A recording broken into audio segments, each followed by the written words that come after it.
অবৈধভাবে ভারতে প্রবেশের সময় ভারতীয় সীমান্তরক্ষী বাহিনী বিএসএফের হাতে গ্রেপ্তার হয়েছেন বাংলাদেশ পুলিশের সহকারী কমিশনার মোহাম্মদ আরিফুজ্জামান। তিনি রংপুরের আবু সাইদ হত্যা মামলার এজাহারভুক্ত আসামি।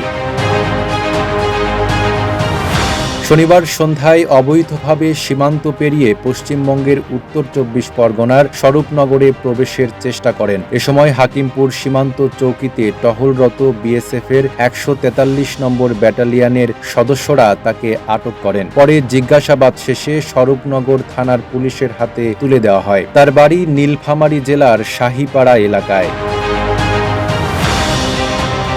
গত বছরের ১৬ জুলাই কোটা সংস্কার আন্দোলনের কর্মী আবু সাইদ পুলিশের গুলিতে নিহত হন।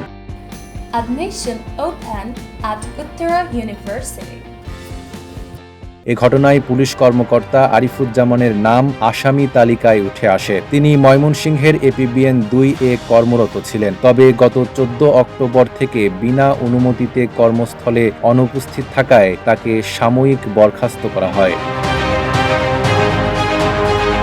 ভারতীয় পুলিশ জানিয়েছে তার কাছ থেকে বিভিন্ন পরিচয়পত্র ও সরকারি নথি উদ্ধার করা হয়েছে। রবিবার বসিরহাট আদালতে তোলা হলে বিচারক তাকে ১৪ দিনের জেল হেফাজতে পাঠান। শেখ হাসিনার ঘনিষ্ঠ বলে পরিচিত আরিফুজ্জামান গত ৫ আগস্ট ছাত্র জনতার গণ অভ্যুত্থানে আওয়ামী লীগ সরকারের পতনের পর থেকেই আত্মগোপনে ছিলেন। নাইম আরাবী, ঢাকা পোস্ট।